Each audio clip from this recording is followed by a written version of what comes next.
Lo que pasa es que se recogió antes de los demás y subieron un poquito tarde, no les dieron tiempo. Sí, un favor, recojan en sus salones, muchachos, por favor. Un favor, Pastor Luis, coméntale a la hermana Cristina que si puede, por favor, recoger la pena de los niños en sus salones. Es que normalmente hay que esperar a que suban los niños para que podamos recogerla juntos, ¿verdad? Fue una cuestión de asincronía. Buenas tardes otra vez, hermanos. Gracias a Dios porque estamos ya preparados para el mensaje de esta tarde. Voy a pedirles que abramos nuestras Biblias, por favor, en el libro de Apocalipsis, capítulo 3.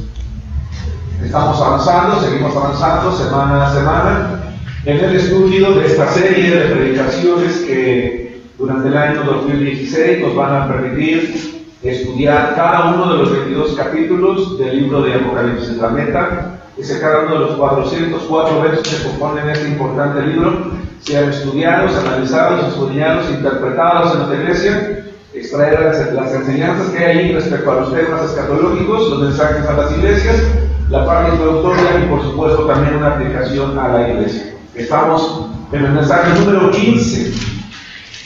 Hemos llegado al mensaje número 15 y el tema de la predicación de esta tarde se llama Jesucristo habla a Sardis, la iglesia muerta. Jesucristo habla a Sardis, la iglesia muerta. Dice la palabra de Dios, hermanos, en el libro de Apocalipsis, capítulo 3, versículos 1 al 6, que es la porción de la escritura que voy a utilizar en este momento, de la siguiente manera. Escribe al ángel de la iglesia en Sardis, el que tiene los 7 espíritus de Dios y las 7 estrellas, dice esto: yo conozco tus obras, que tienes nombre de que vives y estás muerto. Sé vigilante y afirma las otras cosas que están para morir, porque no he hallado tus obras perfectas delante de Dios. Acuérdate pues de lo que has recibido y oído, y guárdalo y arrepiéntete. Pues si no velas, vendré sobre ti como ladrón, y no sabrás a qué hora vendré sobre ti. Pero tienes unas pocas personas en Sardis que no han manchado sus vestiduras, y andarán conmigo en vestiduras blancas, porque son dignas. El que venciere será vestido de vestiduras blancas, y no borraré su nombre del libro de la vida, y confesaré su nombre delante de mi Padre y delante de sus ángeles. El que tiene oído, oiga lo que el Espíritu dice a las iglesias. Amén. Hermanos, quiero decir a manera de introducción en esta mañana que el día de hoy vamos a aprender que a través de la historia, desde que Jesucristo fundó su iglesia de ahí hacia adelante, los años siguientes, los años venideros hasta nuestra época, y de hecho hasta que Él venga, hermanos, van a existir iglesias, desafortunadamente, a las que en algún momento de su vida, si llegan de su existencia, si llegan a colocarse bajo ciertas circunstancias, son iglesias a las que bien se les podría o se nos podía aplicar las palabras que el Señor Jesucristo aplicó en su momento a los escribas y fariseos, hermanos, cuando les dijo que ellos eran semejantes a sepulcros blanqueados. ¿Por qué? Porque por fuera eran personas atractivas, bien arregladas, hermosas, pero por dentro eran personas en las cuales no había vida. Desafortunadamente, una iglesia puede en algún momento, hermanos, llegar a colocarse en una situación como esta. De ahí es que el título de la predicación de esta mañana es que Jesucristo habla a Sardis, la iglesia muerta, porque no hay otra forma de poder describir lo que estaba pasando, hermanos, en la iglesia en este lugar. A diferencia de otros mensajes en los cuales se ha abarcado 4 puntos en cada uno de los mensajes a las iglesias, en esta ocasión únicamente voy a abarcar 2.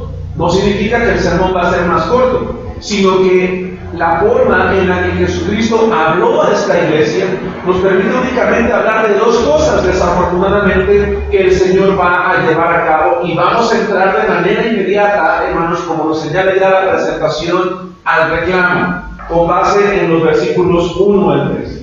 Dice la Escritura, escribe al ángel de la iglesia en Sardis.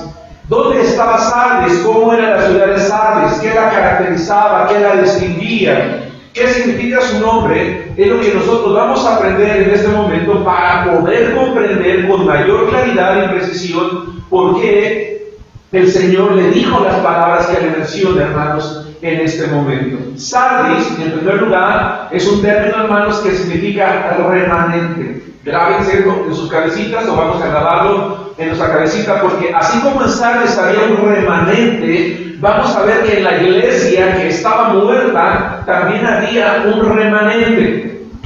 Sardis, hermanos, era una importante ciudad mercantil que se fundó aproximadamente en el año 1200 a.C., es decir, tenía mucho tiempo. Era una ciudad muy antigua. Se ubicaba aproximadamente, hermanos, a unos 48 kilómetros, es decir, muy cerca al sureste de Tiatira, la ciudad de la que aprendimos la semana pasada. Se ubicaba también, hermanos, en el cruce de 5 rutas comerciales.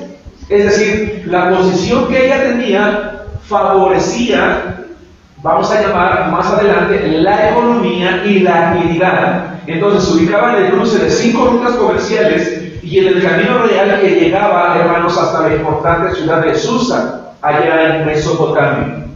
Hubo un tiempo, hermanos, en el que si nosotros investigamos en la historia, el poderío económico era muy grande, era muy alto. Llegó a ser una ciudad, hermanos, muy rica. Y es que, ¿cómo no iba a ser una ciudad rica, hermanos? Sino que llegó a ser, ¿cómo no pudo llegar a ser, o cómo no ser una ciudad tan rica, hermanos, sino, perdón, se me está yendo de mi cabecita, disculpen, hermanos. Sardis llegó a ser una ciudad tan rica debido a que corría un río que traía pepitas de oro. ¿Sí? Estas pepitas de oro, en la medida en la que fueron, en la que se iban extrayendo por los habitantes de Sardis, y a través de los cuales empezaron a trabajar en la joyería y que les permitió poder levantar industria, no solamente que trabajaba el oro, que trabajaba las joyas, sino que pudieron diversificarse en industrias de tintes, en industrias textiles, pues hizo que la economía de prácticamente toda la población fuese una economía rica. Solamente por darles un ejemplo, hermanos, se dice que allá por el año 560 al 546 a.C. gobernó un rey que se llamaba Creso. Se dice que este hombre era tan rico que todo lo que tocaba se convertía en oro. No es que fuera el rey Midas, hermanos, de la mitología. No, era un hombre que enriqueció tanto, hermanos, que él poseía demasiado oro. Era un hombre tan rico que su nombre hoy en día se ha convertido en un adjetivo para describir a una persona que es muy rica. Si tú, hermano, eres una persona que es muy rica, o algún día llegas a ser una persona muy rica, entonces tú puedes decir, ¿verdad?, que tú eres una persona cresa o creso, que es un término que significa o describe a una persona que tiene o que posee abundantes riquezas. Con el tiempo, hermanos, a través de la historia, vamos a aprender unas cosas más. Con el tiempo surge una ciudad llamada Pérgamo, más al norte. Esta ciudad se convierte en una ciudad más grande, más importante, y vino a superar, hermanos, a Sardis. Sin embargo, Sardis, cuando es conquistada por Roma, pues vuelve a recuperar su economía, vuelve a recuperar su posición, pero nunca va a recuperar la posición que tuvo cuando este rey llamado Creso gobernó. ¿Sí me explico? Muy bien. Una cuestión también importante, hermanos, que es bueno que nosotros sepamos. No sé si se alcanza a ver bien la imagen, pero quiero que observen que Sardis se ubicaba, hermanos, en lo alto de una montaña. Se ubicaba aproximadamente unos 400 metros a lo alto de un monte, gracias, hermano, a lo alto de un monte. Pero la característica de este monte, hermanos, es que era prácticamente perpendicular. Estaba a 400 metros de altura. Eso hacía que Sardis fuese una ciudad muy confiada. Era muy difícil que un ejército enemigo pudiese escalar hasta llegar allí. De tal manera que el habitante de Sardis era una persona rica, era una persona que vivía en una ciudad muy segura, pero también en virtud de su riqueza, en virtud de su seguridad, era una persona licenciosa, era una persona orgullosa, era una persona arrogante, era una persona que creía nadie puede contra nosotros. Somos muy ricos, estamos muy seguros, estamos en un lugar donde nadie puede contra nosotros, no tenemos necesidades, así que realmente estamos nosotros en una excelente posición. Insisto, los lados caían perpendicularmente, hermanos, a unos 400 metros por encima de la llanura aluvial del río Ebro. Esta posición, hermanos, era más que privilegiada. Sin embargo, cuenta la historia que, a pesar de la situación que ellos vivían, ellos pudieron ser conquistados. Por ejemplo, se sabe que los persas en el año 549 a.C. habían llegado hasta la ciudad, y un soldado, al asomarse, un soldado de Sardis, al asomarse, se le cae su yelmo. Al caerse el yelmo de este soldado, cuando está asomándose, que está el ejército enemigo rodeando y no sabe cómo poder llegar hasta ellos, se le cae el yelmo, y entonces este soldado se atreve a algo, se atreve a escalar su propia montaña, a descender por su casco, sube y lo ve un soldado del ejército enemigo. Y dice, si él pudo bajar y subir, entonces nosotros podemos subir también. Y entonces cuenta la historia que este soldado, ¿sí?, se atreve a escalar, se lleva a un grupo de soldados con ellos. Como estaban tan confiados, nunca se les ocurrió fortificar esta parte desde las partes laterales. No había muralla, no había algo que permitiera que alguien fuese por allí. No había soldados, no había vigilancia. Y entonces, hermanos, en el año 549, soldados persas lograron escalar y capturar. Más adelante, los jónicos la destruyeron en el año 505. Más adelante, Alejandro Magno la conquistó en el año 334. Más adelante, Antíoco el Grande también lo hizo en el año 218. ¿Cuál fue la característica de estas 4 ocasiones en las que esta ciudad fue tomada, hermanos? Nunca fortificaron esa parte de la ciudad. Y no solamente nunca la fortificaron, sino que siempre fueron tomados por sorpresa, porque nunca creyeron que otro enemigo pudiera hacer lo mismo que lo que otro ya había hecho en él pasar. Guarden también esto, hermanos, en sus cabecitas, porque esta cultura, esta forma de pensar, influenció, hermanos, a aquellos que al escuchar el Evangelio de Jesucristo vinieron a formar parte de la iglesia, a la cual ahora el Señor les va a llamar. Ya conocimos su posición geográfica, ya sabemos de su posición económica, ya conocemos cuál era la forma de actuar, la forma de pensar de los habitantes. Vamos a conocer un poquito, hermanos, acerca de su religión. ¿Cómo era espiritualmente los habitantes, hermanos, que vivían allí en Sardis? Bueno, en Sardis, hermanos, la gente estaba acostumbrada al culto pagano, como prácticamente el resto de las ciudades de las cuales nosotros, hermanos, hemos estado aprendiendo. Eran personas livianas, no tomaban en serio la vida, no asumían responsabilidades. Los habitantes eran corruptos, eran personas arrogantes, les gustaban, hermanos, de disfrutar de los placeres sensuales. Y había 3 grandes templos, o 3 templos muy importantes. Primero que nada estaba el templo de Artemisa, que era la diosa de la casa. Era la diosa de los animales, la diosa de los nacimientos, la diosa de la virginidad. En otros lugares se le conocía como Diana, en Éfeso, por ejemplo, y en otros lugares se le conocía como Cibeles. Estaba otra diosa, la diosa Ceres. Hermanos, ¿alguien ha comido cereales? ¿O a quién le gustan los cereales? Yo hay muchas ocasiones en que me levanto temprano, ¿verdad? Voy al refrigerador con un poco de leche y me sirvo unos cereales. El término cereal proviene de Ceres, de esta diosa. porque esta diosa era la diosa de la agricultura, y de ella reciben su nombre los cereales. Está también, hermanos, una mujer que sin ser diosa, Drusila, tenía un templo. ¿Quién era Drusila? Drusila era madre del emperador Tiberio Claudio Nerón. Y es que, hermanos, se sabe en la historia, entre el año 26 y 27 ya de nuestra era, después de Cristo, hubo un temblor muy fuerte que destruyó Sardis. El emperador Tiberio quiso enviar recursos para que Sardis pudiera edificarse, y ellos dijeron: no necesitamos los recursos, tenemos suficientes, podemos nosotros solos.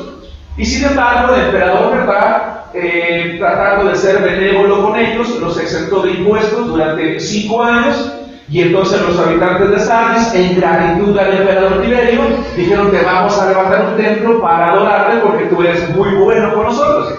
Y el emperador dijo: no, yo no quiero que me levanten un templo a mí. ¿Quieren levantar un templo? Levántenselo a mi madre. Y entonces se levantó un templo a su madre, y a partir de ese momento ella empezó a verse como una deidad. Es decir, el ser humano a través del tiempo no tiene ningún problema en inclinarse ante cualquier persona o deificar a cualquier ser humano prácticamente por cualquier razón. ¿Vamos bien? Muy bien. A esta iglesia, hermanos, o ante esta iglesia, el Señor Jesucristo se va a presentar de una manera también particular. Dice la Biblia en el libro de Apocalipsis, vamos a regresar a Apocalipsis capítulo 3, por favor. Dice del versículo 1: escribe el ángel de la iglesia en Sardis, el que tiene los 7 espíritus de Dios y las 7 estrellas, dice esto. ¿Cómo se presenta Jesucristo, hermanos, ante esta iglesia? Bueno, no solamente se va a presentar, que se adelantó un poco. Creo que no estaba recibiendo bien esta lista. Por favor, dale internet, ahí está. ¿Cómo se presenta Jesucristo, hermanos, ante esta iglesia? Se presenta primero que nada, ¿qué dice, hermanos? Como el que tiene los 7 espíritus. ¿Qué significa esto? Significa que Jesucristo posee la plenitud del Espíritu de Dios. Jesucristo va a decir que Él tiene una relación particular con Dios, porque el Espíritu de Dios en su plenitud está en Él, porque Jesucristo, hermanos, es Dios. Si ustedes han venido, hermanos, a todas las predicaciones o las han escuchado, hemos visto ya que al Espíritu Santo se le llaman los 7 espíritus, porque indica algo que está completo, que no necesita más, que es perfecto.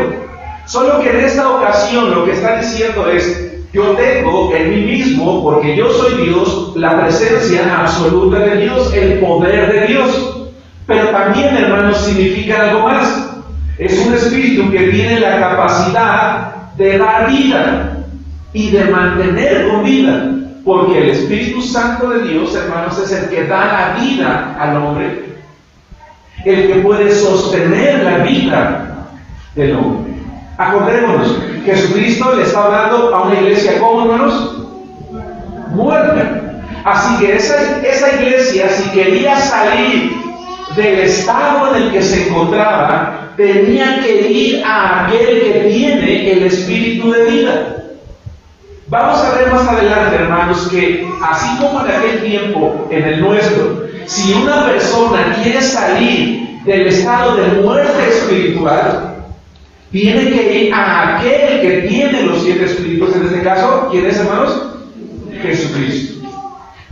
Quiero que vayan conmigo, por favor, hermanos, a 1 Corintios capítulo 15, versículo 45. Vamos a comprender un poquito más esta parte, no solamente de que es el que tiene los 7 espíritus, esos espíritus de vida, que dan vida, que mantienen con vida. Vamos a ver que hay otros pasajes de la Biblia en los cuales también se aplica, de hecho, con mayor claridad este término a Jesucristo. Vamos a ver 1 Corintios capítulo 15, versículo 45. Dice la palabra de Dios así: así también está escrito: fue hecho el primer hombre Adán, alma viviente; el postrer Adán, ¿qué dice, hermanos? Espíritu vivificante. Hermanos, si tú has leído la Biblia, Cuando Pablo habla a los corintios, ¿a quién se refiere cuando habla del postrer Adán? A Jesucristo. Entonces, lo que Pablo dice a los hermanos de Corinto es algo así como: mientras Adán solo fue materia a la cual se le dio vida, o bien, mientras Adán fue solamente el primer ser humano con vida, Jesucristo es un espíritu que da vida. Va de nuevo: mientras Adán solamente fue materia a la que se le dio vida, o bien, mientras que Adán solamente fue el primer ser humano con vida, Jesucristo es espíritu que da vida. Por eso decía yo hace rato, toda persona que quiere salir del estado de muerte espiritual necesita buscar a aquel que tiene el espíritu de vida. Cuando Jesucristo estuvo en la tierra, hermanos, vayan conmigo a Juan capítulo 7, versículos 38 al 39, mencionó algo importante a aquellos que estaban dispuestos a creer, a poner su fe en Él. Busquen en sus Biblias Juan capítulo 7, versículos 38 al 39. Jesucristo está hablando a una iglesia que está muerta. Está hablando a personas que se habían convertido a Cristo, pero que estaban en una situación, hermanos, muy peligrosa. A ellos tienen que recordarles que Él es el que tiene los 7 espíritus, el Espíritu Santo, el Espíritu que da vida. Dice la palabra de Dios en Juan 7, 38 y 39, el que cree en mí, como dice la Escritura, de su interior correrán ríos de agua viva. Esto dijo del Espíritu que habían de recibir los que creyesen en Él, pues aún no había venido el Espíritu Santo, porque Jesús no había sido aún glorificado. Hermanos, ¿qué significa este verso? Que una persona que se ha arrepentido de sus pecados, los ha confesado delante de Dios, ha tenido fe en Jesucristo como su Salvador personal, automáticamente en ese momento el Espíritu Santo de Dios ha descendido sobre él o sobre ella, y de su interior correrán ríos de agua viva. Es decir, él va a sentirse como una persona vivificada todos los días. Va a sentir paz, va a sentir gozo, va a sentir fortaleza, va a sentir alivio, va a sentir esperanza, o va a tener esperanza, va a ver la vida de manera diferente, va a encontrar la luz donde hay oscuridad, va a desear la vida, no va a dejarse intimidar por las cosas del mundo, no va a dejar de llenarse de tristeza, de agobio, de desilusión, porque el Espíritu Santo que recibe es en él como una fuente de que da, que dice, vida, a menos que esa persona en su vida haga algo que conquiste ese espíritu, o que se permita vencer por la circunstancia, lo cual lo puede colocar en una situación en la que pareciera, sin estarlo, muerta. ¿Van conmigo, hermanos? Esto es bien importante. Esto es bien importante. Nosotros recibimos el Espíritu Santo que va a hacer que de nuestro interior corran ríos de agua viva, lo cual puede dejar de ocurrir si nosotros permitimos que las circunstancias nos roben el gozo para colocarnos en una situación en la que sin estarlo estemos muertos, o parezcamos que estamos muertos. Más adelante vamos a comprender mejor por qué Jesucristo se presenta así a la iglesia de Sardes. En segundo lugar, hermanos, Jesucristo se presenta como el que sostiene en su mano, una vez más, la vida y el ministerio de los pastores, diciendo: estos varones a quienes yo he llamado al ministerio ¿sí? Y ángel, ya lo expliqué yo en alguna predicación, se refiere al varón que el Señor ha llamado para ser el responsable de guiar a la iglesia del camino espiritual, y guardar o mantener en la mano significa cuidar, significa sostener, significa proteger, significa mantener, significa guiar, pero también implica responsabilidad. Es decir, el pastor, en virtud de la responsabilidad que tiene, no solamente debe decir, qué bueno, yo estoy cuidado, estoy protegido por Dios, no. Dios es alguien que también directamente me va a pedir cuentas. A lo mejor la iglesia pudiera no pedir cuentas al pastor. A lo mejor la iglesia nunca le pide cuentas. Pero el pastor tiene que entender una cosa: ese Dios que lo está cuidando y que lo está protegiendo y que está dispuesto, incluso hablando coloquialmente, a sacar la cara por él, también es el primero que lo va a llamar a cuentas.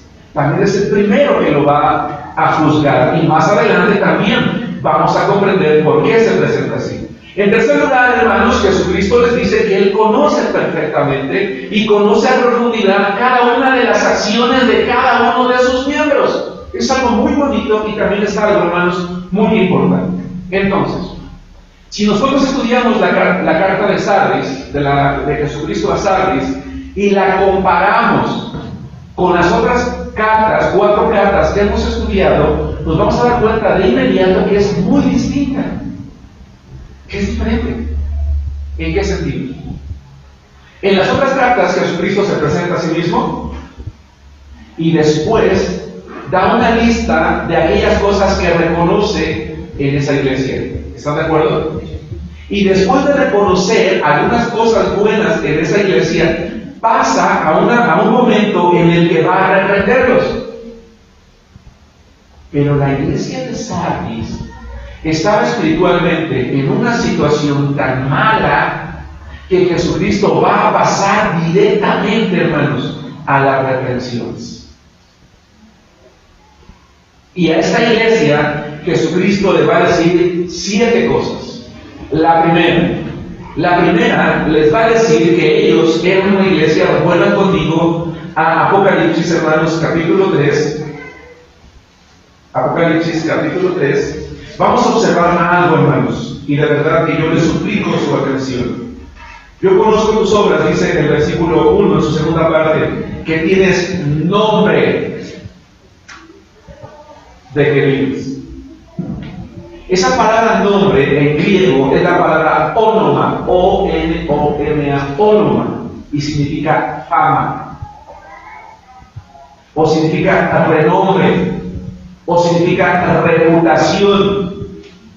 La iglesia de Sardis era una iglesia, hermanos, que a los ojos de todo el mundo, de los vecinos, de la colonia, de otras iglesias, tenía reputación, tenía fama. Oye, qué bonita está la iglesia de Sardis. Es una iglesia grande y tiene muchos ministerios y ya tienen un edificio grande y tienen un coro y tienen este nombre. Luego ya fui, tienen unos salones de escuela dominical bien organizados, tienen unas bancas bien cómodas. Hombre, habías de escuchar al hermano que dirige allí, o de ver al hermano que predica. ¿Quién fuera parte de la iglesia de Sardis?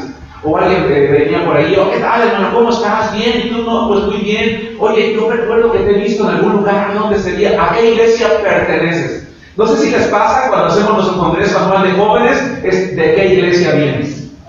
Vamos a un compañerismo, vamos a un evento misionero, vamos a alguna actividad. La primera pregunta es: ¿de qué iglesia es? Y entonces, hermanos, el habitante de Sardis le preguntaban: ¿de qué iglesia eres? Y entonces el habitante de Sardis decía: soy de Sardis. No me digas que eres de Sardis, ¿sí? Oh, no los he escuchado de tu iglesia. Sí sé cuál es esa. Tienes nombre, tienes fama. Hagan un intercambio si quieres y proyecten allá para que nos evitemos esto, si gustan, hermanos. Para que los hermanos no se pierdan la presentación. Deshabilita esta compu y allá ya está la presentación. Pero hay un problema en la iglesia, hermanos. ¿Cuál es? Tienes nombre de que vives, pero, dice Jesucristo, estás. Estas palabras dichas por Jesucristo Son las palabras más impresionantes que Sardis se pudo haber imaginado siquiera un día que podía escuchar jamás. Se creía en una iglesia exitosa. Pero ¿saben cuál es el problema, hermanos? El problema es que Dios no nos llamó al éxito. Dios nos llamó a la obediencia.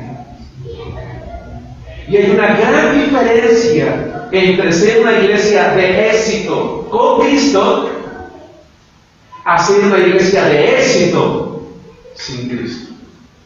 Va de nuevo. Hay una gran diferencia entre ser una iglesia de éxito, si es la palabra correcta, sin Cristo, y ser una iglesia de éxito sin Cristo.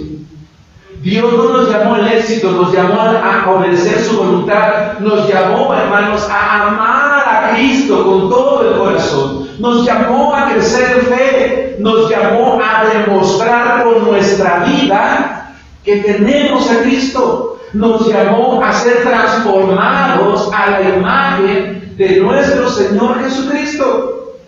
Quiero que vayan conmigo a la epístola de Pablo a los Efesios, al capítulo 4, gracias hermanos por su apoyo, al capítulo 4, versículos 22 al 24. Efesios capítulo 4, versículos 22 al 24. Hermanos, ¿no creen ustedes que esto es algo muy grave? Conozco iglesias que están muy satisfechas porque tienen muchas cosas. Hace unos días, hermanos, platicaba con una persona y me decía, ¿qué cree, hermano Germán? En nuestra iglesia ya vamos a abrir otro servicio. Ya no nada más nos reunimos el domingo en la mañana, nos reunimos el domingo en la tarde, nos reunimos el miércoles, ahora vamos a abrir otro servicio en la semana, hermano. Dice, nosotros, a diferencia de otros, estamos creciendo. Yo no le dije nada, lo escuché con respeto y digo, está bien, hermano, qué bueno, me da gusto. Le decía, gracias a Dios. Pero yo pregunto, ¿son las cantidades de veces que pasas en la iglesia lo que te hace a ti un cristiano espiritual? ¿Son las cantidades de reuniones las que tiene una iglesia lo que la convierte en una iglesia viva? No. No estoy diciendo que no sea importante venir a la iglesia, hermanos. Porque nosotros, los que estamos aquí, debiéramos no solamente de venir el domingo, sino de venir también el miércoles entre semana. No, de lo que se trata ahora no es de calificar la cantidad de veces que tenemos, sino en nuestra vida estamos demostrando que tenemos a Cristo. Dice Efesios 4, 22 a 24, en cuanto a la pasada manera de vivir, despojaos del viejo hombre, que está viciado conforme a los deseos engañosos, y renovados en el espíritu de vuestra mente, y vestidos del nuevo hombre, creados según Dios en la justicia y santidad de la verdad. Hermanos de la iglesia, los hermanos de Sardis se consideraban una iglesia ejemplar. De hecho, tenían fama de serlo. Probablemente tenían un edificio bonito, era una ciudad rica. Yo quiero pensar, hermanos, que al ser una ciudad rica, sus miembros eran ricos, darían buenos diezmos, darían buenas ofrendas, tendrían un templo grande, un templo bonito, tendrían aire acondicionado, tendrían muchas cosas. Tal vez tenían muchas reuniones, tal vez llevaban a cabo muchos eventos, pero nada sucedía en la vida de sus miembros. No crecían. Era como si estuvieran muertos. Hermanos amados,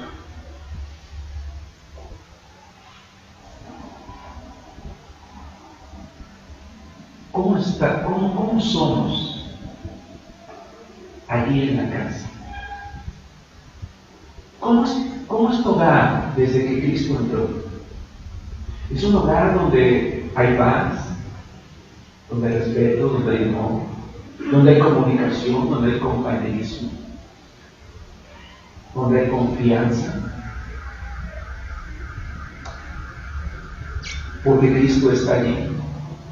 Tú joven, tú señorita, eres una señorita que tienes a Cristo y tú no te dejas llevar porque ya todos los jóvenes de tu edad tuvieron sexo, ya todos los jóvenes de tu edad están tomando, ya todos los jóvenes de tu edad están dándose sus golpes de marihuana, ahora que está muy de moda, entre comillas. ¿Sabían ustedes, hermanos? Dicen por allí y bueno, no sé si tú sepas esto, en Salomón. Escuchamos unos días que la marihuana activa algo en el cerebro de las personas que les lleva a la esquizofrenia. Si una persona tiene la tendencia a ser esquizofrénico o tener problemas mentales, si está fumando marihuana, se le va a activar esa situación. ¿Es correcto?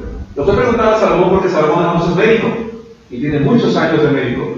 Hay partes en Europa, hermanos, donde se ha autorizado el consumo de la marihuana y ahora los hospitales psiquiátricos están llenos porque la marihuana activa algo en el cerebro del ser humano que lo hace perder la razón. Joven señorita, como eres cristiano, se nota en tu vida, hablas con tus amigos de Cristo, te gozas con ellos, vas al cine, te invitan a una reunión o qué vas, pero tu comportamiento es cristiano, hermano, hermana. Han pasado los años y venimos a la iglesia y escuchamos me están hablando de oración, me están hablando de compañerismo, me están hablando de vida cristiana, me están hablando de lectura, me están hablando de testimonio, y vamos y lo hacemos, hermanos. ¿Hay un antes y un después en tu vida? ¿Hay un antes y un después en nuestra vida, hermanos? Cuando tú viniste a Cristo hace 5 años, hermanos, yo recuerdo cuando yo era joven, ya llovió de eso, ¿verdad? Tenía 13 años cuando llegué al templo, hermanos. Yo era una persona, era bien mal hablado, hermanos, mal hablado. Pero no puede ser que 34 años después yo hable igual. Ni por equivocación. Aquí están mis hijos, hermanos, no está mi esposa, está ahí abajo. Mi hijo, bueno, también no está, fue con Karina. Pero, hermanos, jamás de mi boca ha salido una mala palabra. Para no sentir que yo soy muy bueno, soy pecador, hermanos, como todos aquí. A lo que me refiero es, ¿cómo es nuestra vida, hermanos, en el día a día? ¿Somos los mismos iracundos, golpeadores, lascivos, maldicientes, borrachos, ladrones, engañadores, celosos, golpeadores, que lastiman y ofenden? Porque si es eso, entonces tú tienes nombre de que vives, pero estás muerto. Si es eso, yo tengo nombre de que vivo, pero estoy muerto. Porque en la iglesia de Sardis no pasaba nada en la vida de sus miembros. No crecían, era como si estuvieran muertos. Una persona que viene a Cristo, sin importar quién sea, sin importar sus pecados, Dios los perdona. Pero Él nos dice, nos ordena, nos manda, nos exige: despójate del viejo hombre, vete y no peques más. La iglesia de Sardis, hermanos, estaba tan muerta, tan no sucedía nada en las vidas de sus miembros, que ni siquiera se menciona alguna alegría, hermanos. Ni siquiera se menciona un ataque de Satanás como en otras congregaciones. Bueno, estaba tan estancada la mayoría que ni siquiera el enemigo le preocupaba causar algún daño. ¿Para qué? Estaban muertos. ¿Por qué de repente hay diferencias? ¿Por qué de repente hay cuestiones doctrinales? Pues porque estamos vivos. Hay hermanos que dicen: no, es que la iglesia ya me desilusionó, porque este hermano le digo: oye, somos humanos. Antes que nada, las personas en la iglesia somos seres humanos. Y en algún momento nos vamos a equivocar, en algún momento te vamos a fallar, como en una familia, pero no sales corriendo de tu familia. No la abandonas, no la dejas, te acercas. Si ves un hermano que está cayendo, que te ha ofendido, bueno, hay quien sí lo dice: tú ya no eres mi hermano. Pero no así en la iglesia, tú buscas la forma de restaurar. Hermanos, no es preocupante que la iglesia de Sardis estaba tan mal tan muerta, no sucedía nada, que ni Satanás mismo se preocupaba por obrar allí, hermanos. No pasaba nada. Dos, la segunda cosa con la cual el Señor Jesucristo va a reprender a la iglesia es diciéndole: sé vigilante. Y la palabra vigilar en griego, desde Gregoró, significa despiértate. Despiértate, mantente despierto, vela, tienes que estar alerta.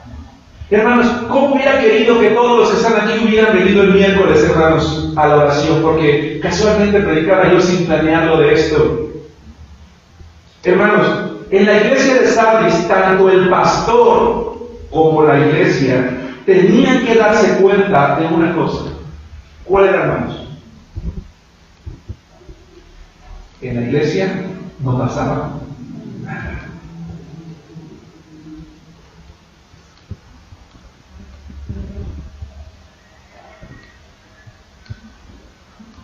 No estaba pasando nada en la vida de la mayoría de las personas que se congregaban. Él mismo, el ángel de la iglesia, tenía que recordar la exhortación que Pablo dijo a la iglesia. Mas todas las cosas, cuando son puestas en evidencia por la luz, son hechas manifiestas, porque la luz es lo que manifiesta todo, por lo cual dice: despiértate tú que duermes, dice Pablo a los romanos, a los Efesios, en el capítulo 5, versículo 13 al 16.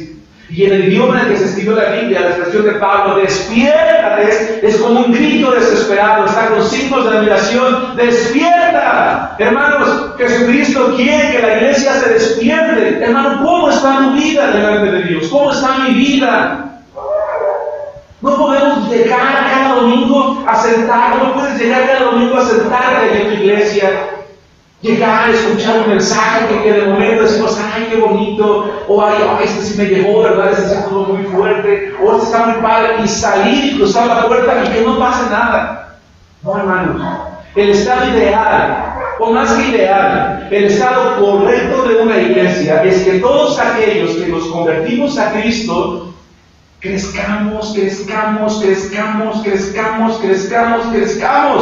para que cuando llegue una persona nueva y sea ganada para Cristo, sea absorbida por nosotros, voltee alrededor y diga: ¿cómo quisiera ser como el hermano que está al frente predicando? ¿Cómo quisiera ser como la hermana que tiene ese ministerio? ¿Cómo quisiera ser como ese joven que toca ese instrumento musical? ¿Cómo quisiera ser como esa señorita que me recibió cuando yo llegué a la iglesia? ¿Cómo quisiera ser como ese matrimonio? ¿Cómo quisiera ser como ese varón? ¿Cómo quisiera ser como ese anciano? ¿Cómo quisiera ser como esa mujer? ¿Cómo quisiera ser como ese muchacho, verdad? Que soltero, tiene tantos años, pero mira, está firme al Señor. ¿Cómo quisiera ser como esa viuda? ¿Cómo quisiera ser como ese hermano que como yo no tiene un padre, una madre, pero está fiel a Cristo? Y que voltea para todos lados y dice: ¿cómo quisiera ser? Bueno, ¿cómo quisiera ser como todos? Ese es el estado más que ideal, real, al que la iglesia debiera de aspirar. Con tristeza les digo una cosa, hermanos: en el último año, 2 personas que se habían ganado para Cristo han tomado la decisión de irse de la iglesia por malos testimonios.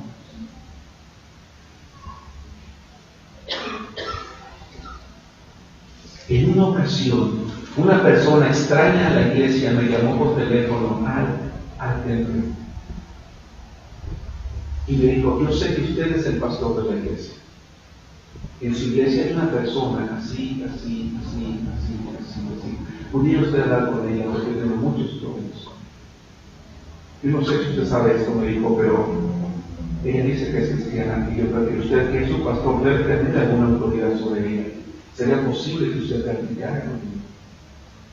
Hermanos, qué vergüenza sentir.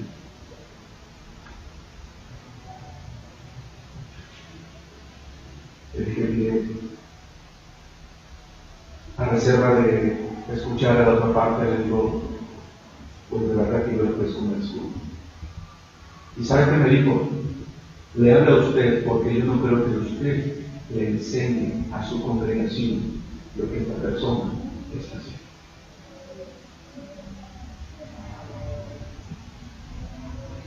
Hermanos, me sentí muy avergonzado. ¿Cómo ustedes se avergonzarían que un día viniera alguien a decir quién soy yo en realidad, si fuera el caso. ¿No es cierto? Hermano, la iglesia de sabios es hermano. Por lo cual se despierta de tú que duermes y levántate de los muertos y te alumbrará Cristo. Mirad pues con diligencia cómo andéis, dice Pablo, no como necios, sino como sabios, aprovechando, en griego redimiendo, comprando, pagando bien el tiempo, porque los días son malos, dice Efesios capítulo 5, versículo 13 al 16. Hermano, yo te quiero hacer un llamado a ti, a mí, en este día. El pastor Luis decía hace rato en la clase de la escuela dominical, ¿dónde estás tú?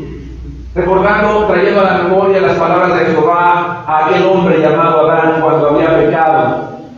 Y decía el pastor Luis que las palabras de Jehová son para decirle al hombre, entra en razón desde donde tú estés, yo te voy a guiar a un lugar correcto. Hermanos, ¿dónde estamos nosotros? Si tú eres un cristiano que está vivo, gloria a Dios por ti, hermano, pero también a ti, el llamado de Jesús es, sigue adelante. Pero si tú o yo, o alguno de los que estamos aquí, estamos dormidos porque no pasa nada, tenemos que despertar. Porque de nada vale tener 20, 30, 40, 50 años en la iglesia, hermanos, si somos los mismos.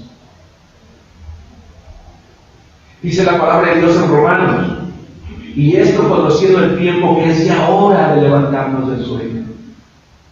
Porque ahora está más cerca de nosotros nuestra salvación que cuando creímos.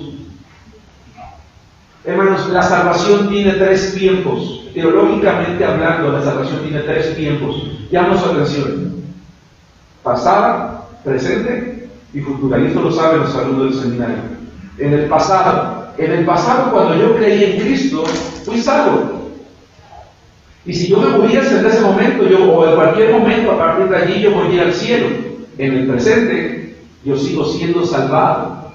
¿De qué? De la influencia del pecado. En el futuro, yo seré salvo cuando me muera de todo lo que implica este mundo para ir delante de la presencia de Dios. Por eso que la salvación implica 3 tiempos. ¿Sí se dan cuenta? Dios me salva, me perdona mis pecados, voy al cielo. Mientras sigo en esta vida, me salva de la influencia del pecado, y cuando yo me muera, ya de la influencia total del mundo para llevarme a su gloria.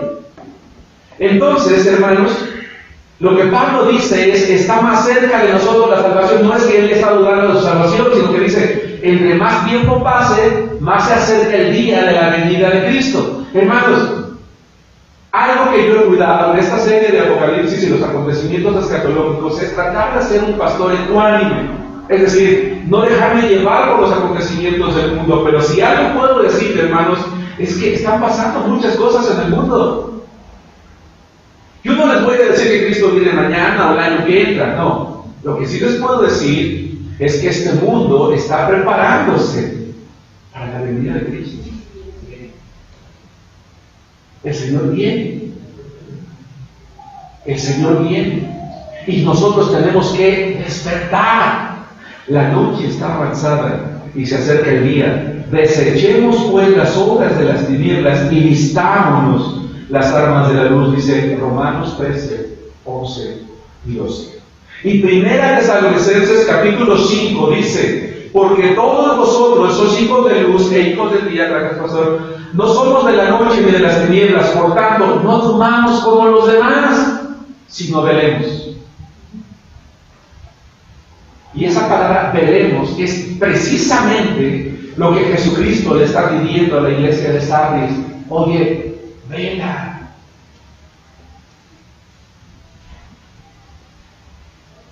Cuando una iglesia se duerme, deja de mirar a su alrededor. Deja de considerar lo que está pasando en el mundo. Deja de preocuparse por la situación del ser humano. Deja de ver cómo obra Cristo a su alrededor. Se pierden las bendiciones. Cuando una iglesia se duerme, deja de mirar hacia el cielo. Porque Colosenses, Pablo dijo a los hermanos de Colosas, mirad, busquen arriba, mira el cielo, donde está Cristo. para mirar únicamente las circunstancias, para dejarse llevar por el temor, por la angustia, por la ansiedad, por la desesperación. No digo que no influencie, hermanos, claro que va a influenciar, ¿en quién no? Pero si seguimos mirando al cielo, vamos a seguir esperando en Cristo. Pero si nos dormimos, vamos a dejar de considerar al Señor. Una iglesia dormida deja de mirar las necesidades del mundo. La tarea para esta semana del pastor Luis es: tenemos que orar por los misioneros, por aquellos que están predicando de Cristo. Deja de mirar sus propias necesidades. Se olvida completamente. La tercera cosa, hermanos, la tercera cosa que el Señor Jesucristo les va a señalar a los hermanos de la iglesia, les voy a pedir por favor, es que tenían que afirmar y fortalecer las cosas que estaban para morir. Dice: afirma aquellas cosas que están para morir. Lo interesante es, ¿cuáles cosas, hermanos? ¿Ven ustedes ahí cuáles cosas? No. Pero Jesucristo dice: yo los conozco también, que hay algunas pequeñísimas, pero están a punto de morir. Guárdenlas. Si alguna cosa buena existía, por pequeña que fuera, estaba yo ya por desaparecer por completo. El rumbo de la iglesia era la desaparición. Hermano, ¿cómo puedes pensar que una iglesia grande, bonita, con miembros, con un buen edificio, con muchos ministerios, con tantas cosas, puede desaparecer? Sí. Porque si en una congregación Jesucristo quita el candelero, no es más un club. Y después del club, su fin final, su propósito final, o su propósito original se ha perdido, y su fin último es desaparecer.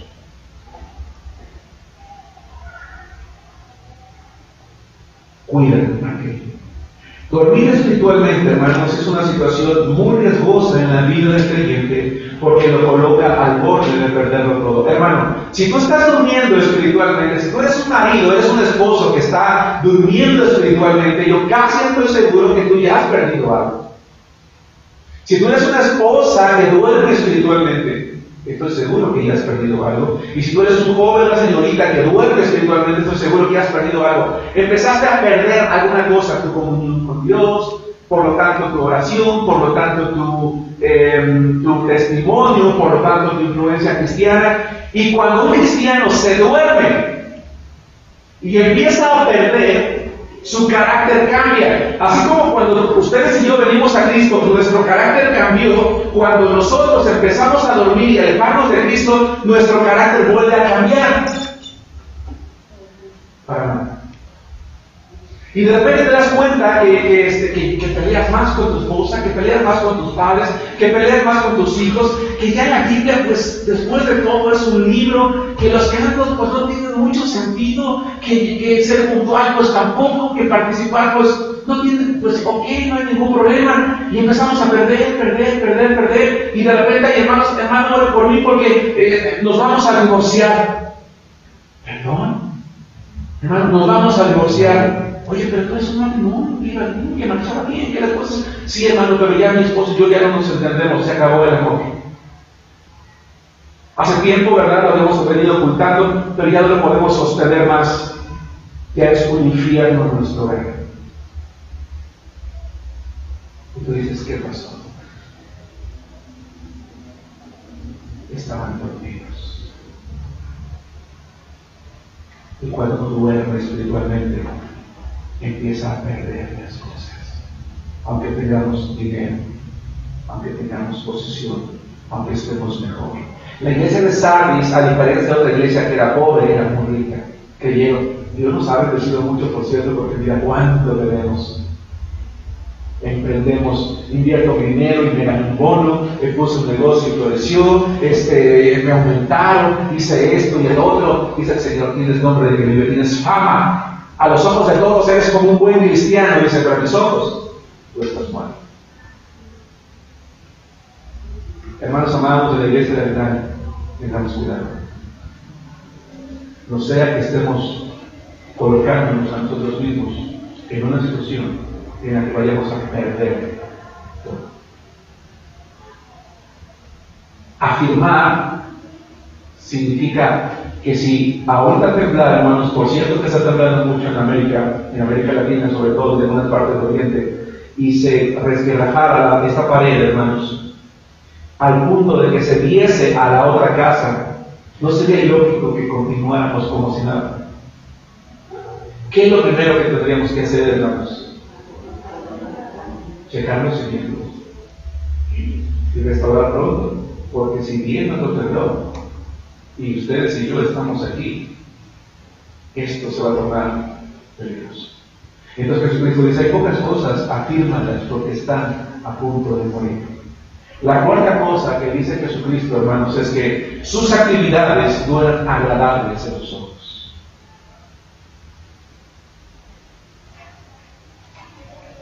Dice, no son perfectas.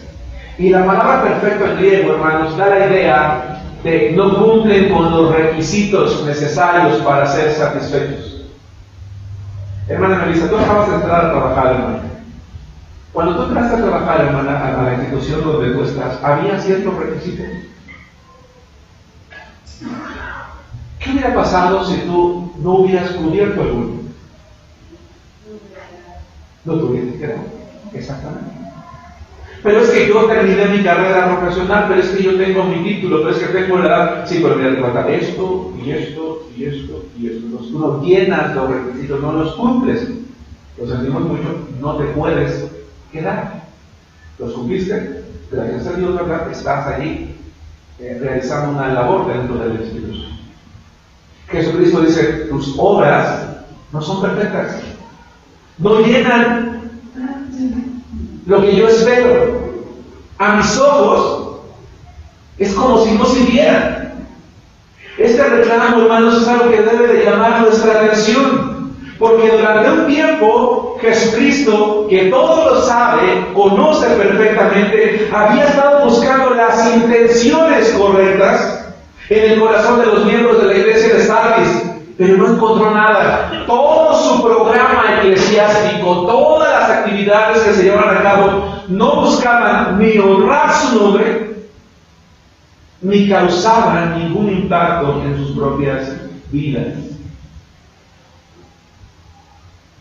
Quiero felicitar a los hermanos que están dirigiendo últimamente, están trabajando en sus presentaciones, están muy bonitas, los felicito, ¿verdad? Se observa un trabajo más comprometido, eso está muy bien.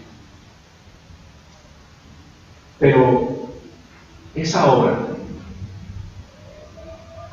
es agradable a los ojos de Dios porque la intención es obrar a Dios.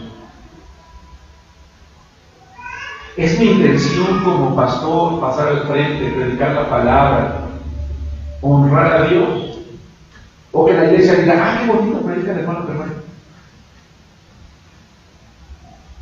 ¡Ah, qué padre está esta serie que nos está compartiendo el hermano! Y yo diga, ¡qué bueno, no! ¡Qué bueno soy! ¿No? El Señor dice, tus obras no llenan, no cumplen, no son perfectas. No me honran. Y mira, a nadie impresiona mi cruz. Jesucristo, hermano, usó con Sardis palabras semejantes a las que el profeta Daniel usó por un hombre, por un rey babilonio, cuando le anunció, hermanos, que su reino estaba por terminar y anunció su muerte. Lo voy a leer. Esta es la interpretación del asunto. Mene, contó Dios tu reino y le acostó tu. Teje, pesado has sido en balanza y fuiste hallado falto. Pérez, tu reino no ha sido roto y dado a los medos y los persas. La misma noche fue muerto Belsasar, rey de los caldeos, Daniel 5, 26 al 30.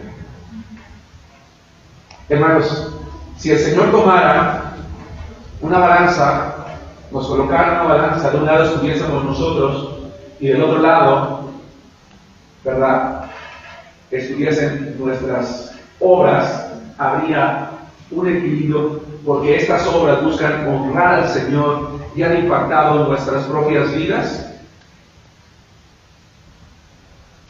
¿O al colocarnos en la balanza, el Señor encontraría que nos faltó peso? Que por mucho que yo le coloque aquí encima, que yo incorpore a esta parte, y ahora voy a hacer esto, voy a hacer el otro, y sin embargo continúe de esa forma, o habría un equilibrio. Eso es lo que estaba pasando, hermanos, en la iglesia de Sardes.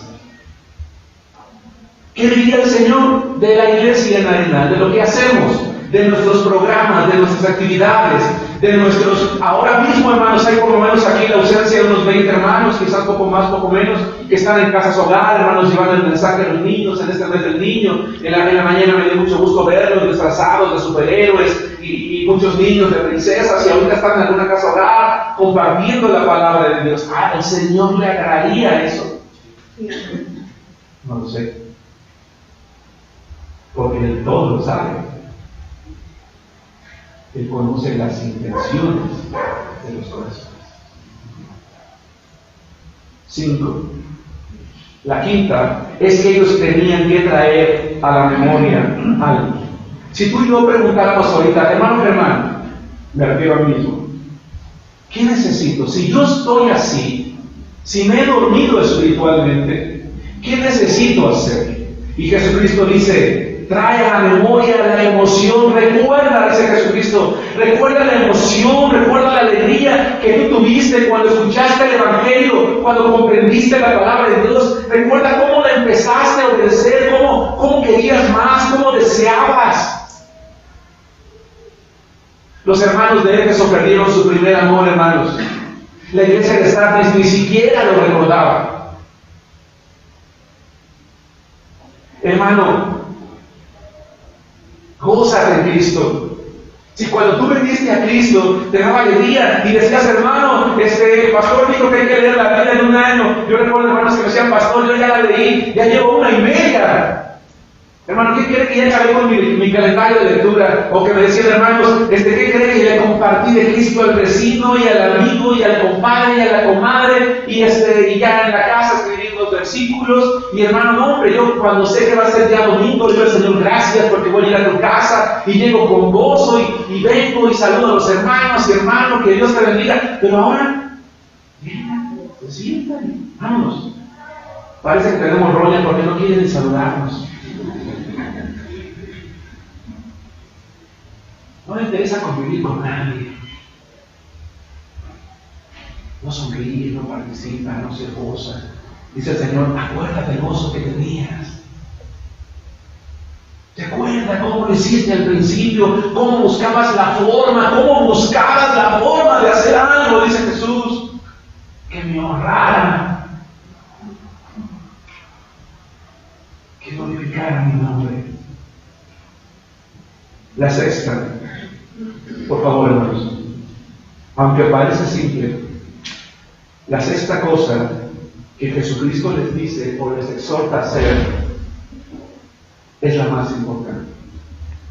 Arrepiéntanse. ¿Qué significa arrepentirse, hermanos?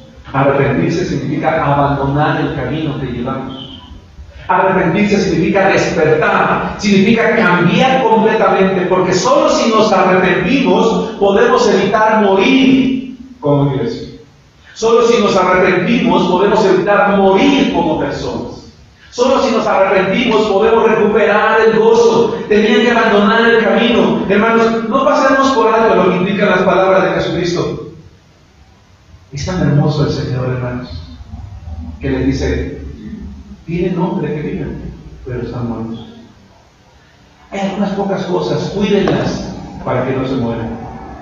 Incluso, dice Jesús, si se arrepienten, las cosas pueden ser diferentes.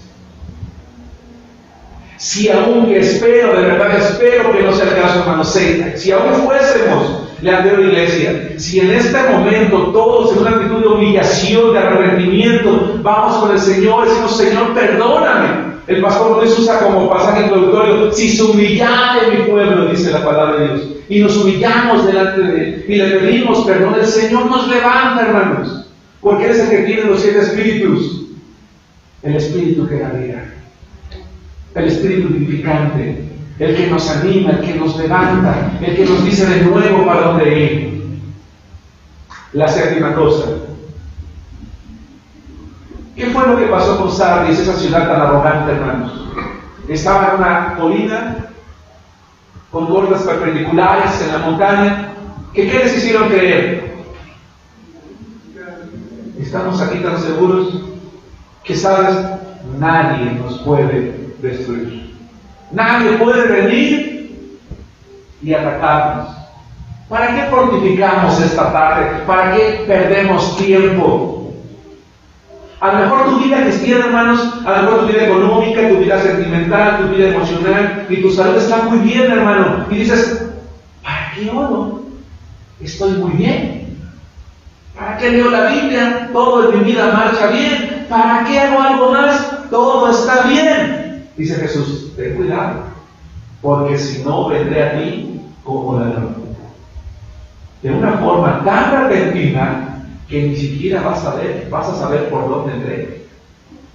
Y si tú, hermano, o yo estamos dormidos y ya has empezado a perder algo en tu casa, ya ves el carácter, ya ves la forma de hablar, ya ves la forma de pensar, o peor aún, tu familia, y tú te sientas por un momento y reflexionas y dices: ¿en qué momento el enemigo se metió para que yo me vea?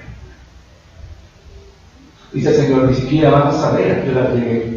La séptima, hermanos, es que así como la ciudad había sido destruida en varias ocasiones, habían sido tomados por sorpresa porque a sus habitantes no se les ocurrió fortificar lo que ellos creyeron fuerte, así Él vendría también para castigar a cada uno de ellos. Punto número 2. La promesa. Lo maravilloso de esta epístola, hermanos, es que hay promesas. Lo maravilloso de la palabra de Dios es que, aun cuando todo parezca mal, no todo está mal. Lo maravilloso de esta epístola es que, aun cuando tú o yo seamos cristianos que decimos: es que la iglesia toda está mal, no es así. Siempre hay un. ¿Qué significa Sardis, hermanos? Remanente. Y yo honro a Dios por esa remanente que hay en Arenal, hermanos, porque gracias a su fidelidad estamos aquí.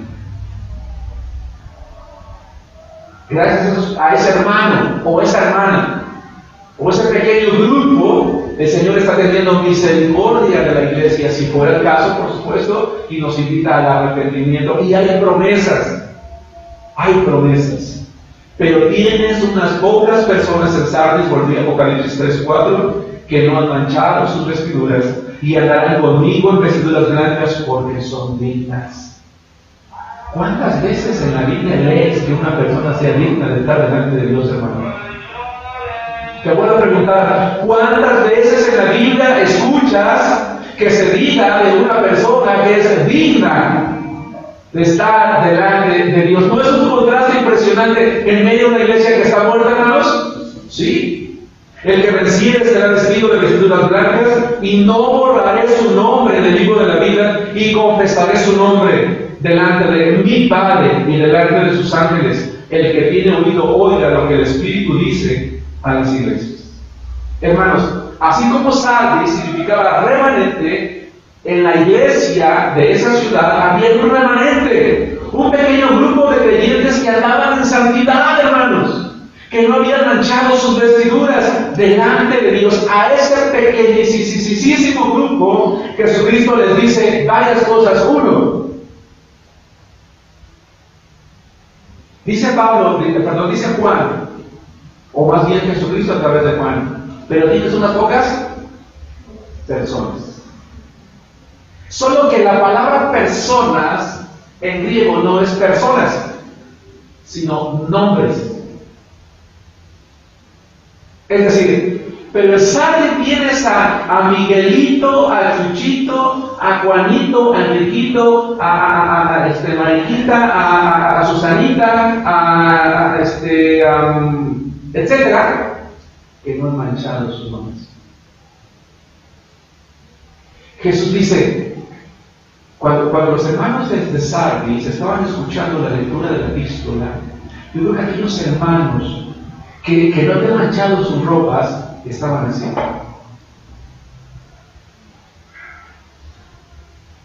¿Qué va a pasar entonces con nosotros? Y de repente dice Jesús, pero yo sé que está allí. Tal y tal.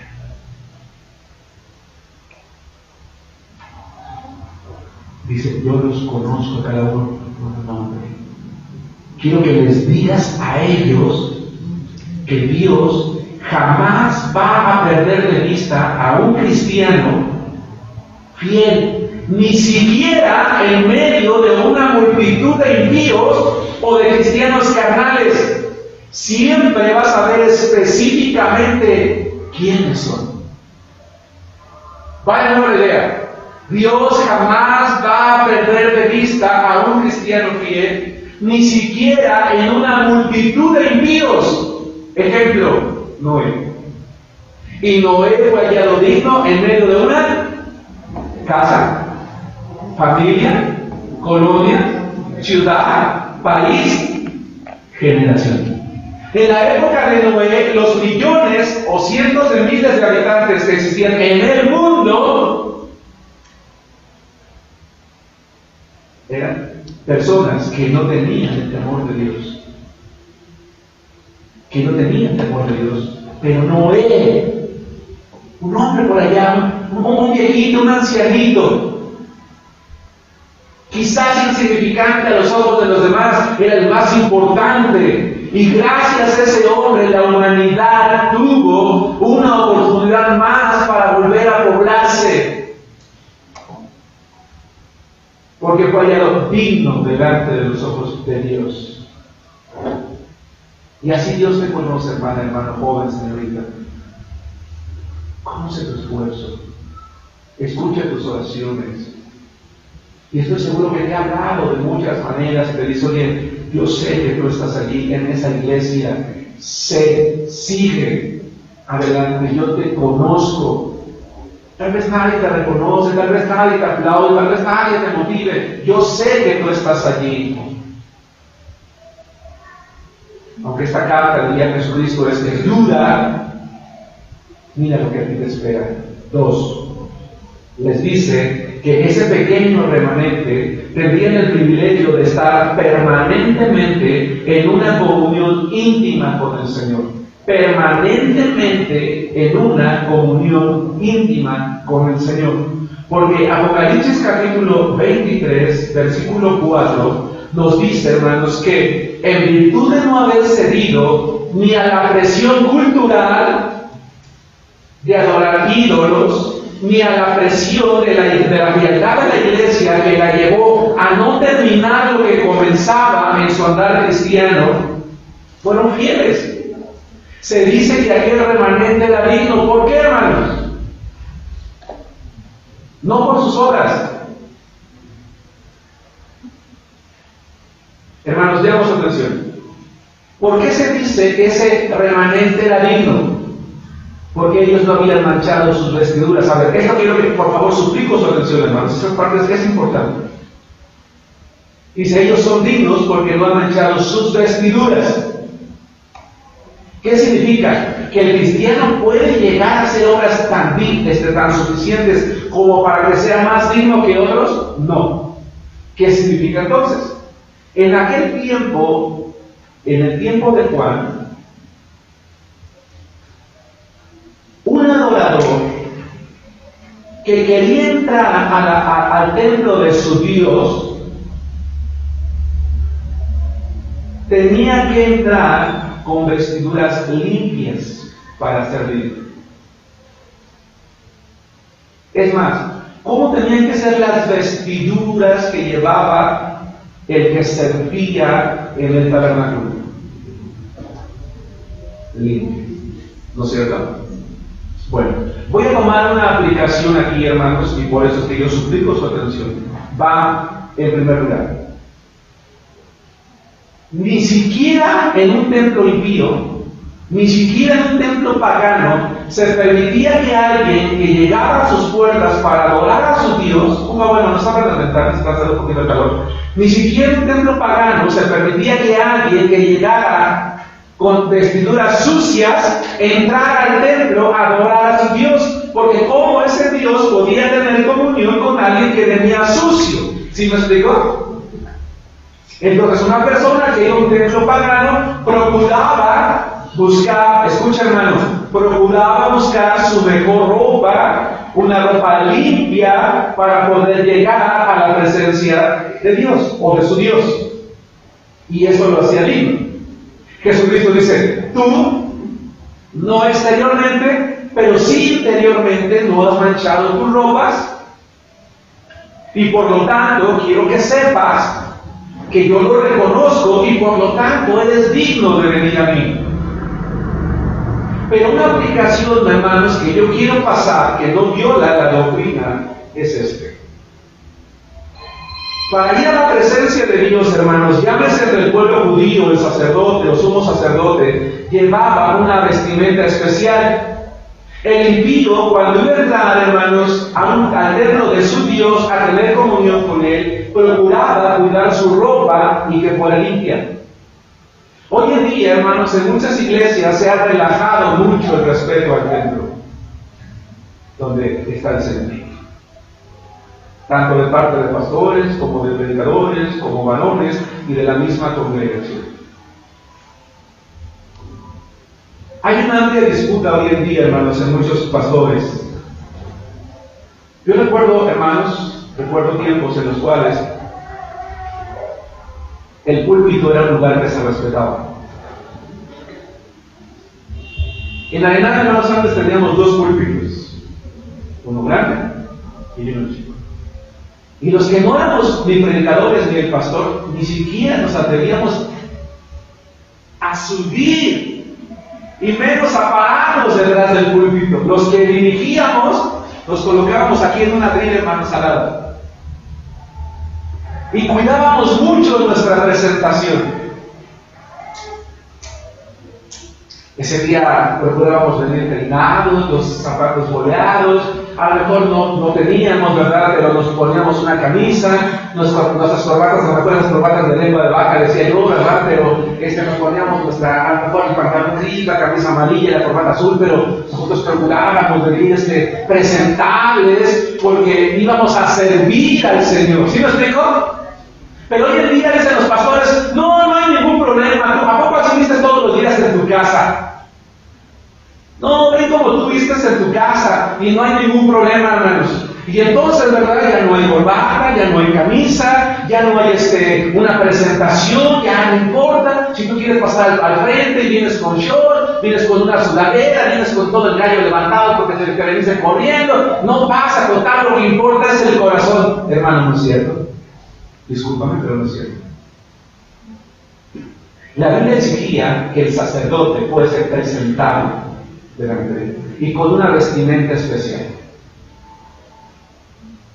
Así que si tú, hermano, eres de aquellos que acostumbran ir a otras iglesias o escuchar a otros predicadores, otros pastores, no es que yo escuché esa historia de ese hermano que llegó y no lo dejaron predicar en el púlpito y llegó, se quitó la corbata y dijo, pues aquí está su corbata y me voy. A ver, discúlpame, eso es arrogancia. Pero un hombre humilde, cuando va a predicar en un lugar, pregunta primero cómo se viste, porque respeta el lugar. ¿Sí me explico? Y si en ese lugar hay una forma, entonces yo la voy a respetar. Pero como nosotros, ¿verdad?, ya estamos influenciados por eso, ya no queremos. Y batallo mucho, hermanos, con los hermanos que dirigen, con los hermanos que predican. Es que lo que cuenta es lo que tengo en el corazón, hermanos, sí, pero vienes a adorar al Señor y tu presentación es importante. Porque si aún en un templo pagano la gente consideraba importante cómo iba, nosotros no estamos en un templo pagano, estamos ante el Dios vivo. Y aunque lo exterior no es lo que importa, nuestro interior refleja también cuánto estamos dispuestos a que los demás vean cómo honramos al Señor. Porque yo pregunto, aquí hay personas que tienen poquito tiempo viniendo. ¿Qué harían ustedes si yo viniera aquí de Pants, de Dems, y una playera Sport que dijera aquí Nike, o la marca que sea, y me paro aquí al frente a predicar? Si estoy predicando la palabra de Dios. Oigan, ese es el pastor. ¿Sí me explico? No le llaman acá, y que no tenía una camisa y un pantalón por lo menos para salir de frente. ¿O no? Sinceramente. ¿Verdad que sí? Entonces, ¿quién dice que no importa? Nosotros. Hemos aprendido a menospreciar el púlpito. Hemos aprendido a menospreciar, dejarnos contagiar por otros hermanos, equivocadamente. Bases bíblicas hay, el sacerdote tenía que ir limpio, especial. Y volviendo al punto, porque ya me decía, volviendo al punto, dice, tú eres digno. Aclaro, porque interiormente estaban o habían contaminado sus ropas, aunque es imagen de algo que pasaba. No me malinterpreten, hermanos. No estoy diciendo que tenemos que comprarnos una corbata y una camisa. Estoy diciendo que tenemos que valorar cómo venimos a la casa de Dios, especialmente aquellos que le servimos públicamente, porque somos imagen de la iglesia, hermanos. Somos imagen de la iglesia. 3. Les dice, por favor, que cuando estuviesen ante la presencia de Jesucristo serían envueltos en una vestidura celestial que mostraría su dignidad sobre la eternidad. Qué bonito, dice, serán vestidos con vestiduras blancas, dice Jesucristo. En Dios la palabra vestidos, ¿saben qué significa, hermanos? Envueltos. Aquellos hermanos que ya somos papás, cuando nacen nuestros bebés, decimos, parece tamal. ¿Por qué, hermanos? Porque está envuelto. O sea, literal, pobres niños, no están sudando todos rojos, pero están envueltos, ¿no? Oye, es que tu hijo, oye, le está para la tantito, no es que tiene frío, pero veo cómo está con los pechitos rojos, ¿no? Dices que está envuelto. Dice Jesucristo, tú, que fuiste capaz de no ensuciar tus vestiduras y mantenerte fiel, cuando tú estés conmigo teniendo comunión por la eternidad, yo te voy a envolver en vestiduras blancas para que estés conmigo. Solo que será una vestidura celestial que va a mostrar tu dignidad por toda la eternidad. El remanente de Sardis tenía una vida limpia y por lo tanto era del agrado de Cristo. Así que como reconocimiento, hermanos, a su obediencia, serían envueltos en la gloria celestial. Ahora, no significa, hermanos, aclaro, que el Señor iba a tomar una túnica y los iba a envolver. No. Acuérdense, Apocalipsis usa lenguajes simbólicos. Esa vestidura blanca es la gloria del Señor. Yo los voy a envolver literalmente en mi gloria por todos lados, como parte de esa dignidad que ustedes van a tener. Dice el Salmo 10, el Salmo 104, que Dios es el que cubre de luz su vestidura, que tiene los cielos como una cortina. Y es que saben una cosa, hermanos, en la antigüedad, cuando se celebraba una victoria en Roma, todos los ciudadanos se vestían de blanco. Era una recompensa para los vencedores. Por eso el Espíritu Santo dijo: el que venciere será vestido de vestiduras blancas. Al que venciere. El color blanco, escucha este detalle interesante. El color blanco era el color determinado para las procesiones triunfales del emperador. Cuando el emperador tenía una victoria, hermanos, las procesiones, la gente que iba detrás de ellos, iban con vestiduras blancas. De la misma forma, hermanos, un día tú y yo seremos el séquito que acompaña al Rey, a Jesucristo. Cuando Jesús venga al mundo por segunda vez, dice la palabra de Dios, Pablo a los Tesalonicenses, dice la Escritura, hermanos, en Apocalipsis, que el Señor viene con multitud, con millares y millares de ángeles, y también dice con los santos con vestiduras blancas. Y el habitante de Sardis decía: ese privilegio de que gustan aquellos que van a la victoria y que son parte del imperio, que son parte de aquellas personas que acompañan, ese séquito, ¿verdad?, el acompañamiento del emperador. Un día yo lo voy a hacer también, pero con mi Señor. Voy a tener ese honor. Dice la Biblia, entonces vi el cielo abierto y aquí un caballo blanco. Y el que lo montaba se llamaba Fiel y Verdadero, y con justicia juzga y pelea. Sus ojos eran como llama de fuego, y había en su cabeza muchas diademas, y tenía un nombre escrito que ninguno conocía sino él mismo. Estaba vestido en una ropa teñida en sangre, y su nombre es el Verbo de Dios. Y los ejércitos celestiales, vestidos de lino finísimo, blanco y limpio, le seguían en caballos blancos. Qué hermosa escena, hermanos. Casi termino. 4. Este pasaje que voy a explicar ahorita, hermanos, es un pasaje que ha sido interpretado equivocadamente. Porque Jesucristo dice, no borraré su nombre del libro de la Biblia. Y entonces hay algunos que dicen, entonces hay nombres que sí se van a borrar. Entonces hay pérdida de salvación. No. Acuérdense ustedes, hermanos, que prácticamente en todas las epístolas que hemos estudiado ya y que estamos por estudiar, el Señor va a ilustrar, va a afirmar o va a prometer cosas que van a ser comprensibles con facilidad, con base en comparaciones que Él hace a situaciones reales en su tiempo. Entonces, déjenme decirles, hermanos, que en la época de la iglesia de Sardis, si un habitante de Sardis moría, su nombre se borraba del censo. Si un habitante de Sardis se cambiaba de ciudad, su nombre se borraba del censo. Entonces el habitante de Sardis se preguntaba, si yo muero, mi nombre también va a ser borrado del libro de la vida. Si yo paso a otro estado, a otro lugar, ¿qué va a pasar con mi nombre en el cielo? El Señor dice, oye, yo te puedo asegurar que aquí tu nombre nunca será borrado. No es que otro se borre. Dice, aquí en el cielo, una vez que el nombre de alguien se escribe, jamás se vuelve a borrar. Así que si tú y yo, hermano, tenemos nuestro nombre escrito en el libro de la vida, vamos para ello, seguros. Y 5, para terminar. La quinta cosa que dice el Señor es que por no haberse avergonzado,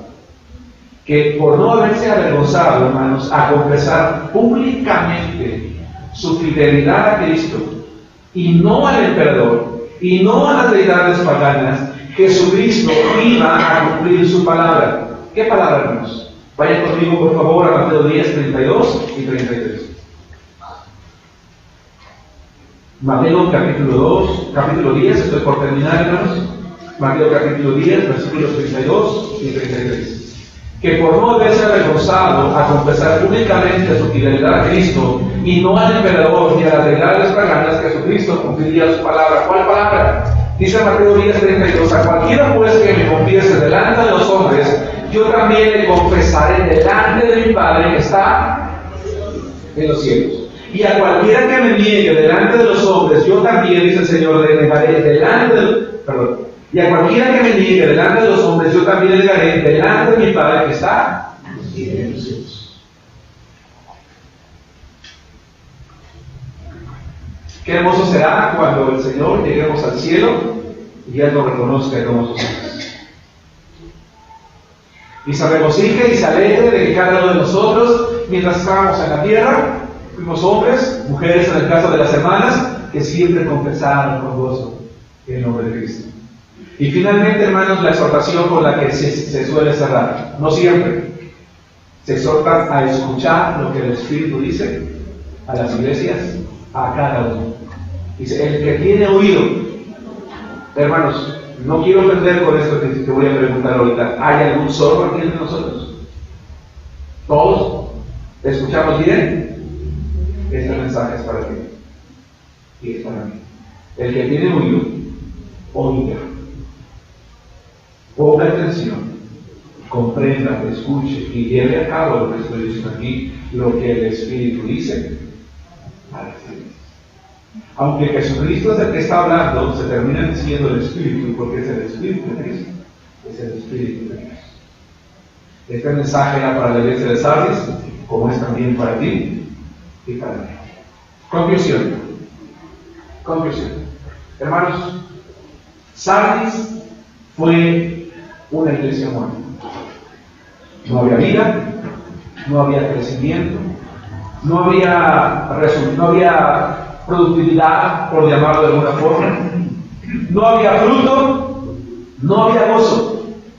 Y a pesar de eso, recibió del Señor la oportunidad de arrepentirse. Y si ellos se arrepentían, el Señor, que tiene los 7 espíritus, les iba a devolver la vida para que fuesen la misma iglesia hermosa que habían sido desde el principio. La pregunta de esta tarde es, hermano, tú y yo, ¿podemos contarnos entre los vivos o entre los muertos?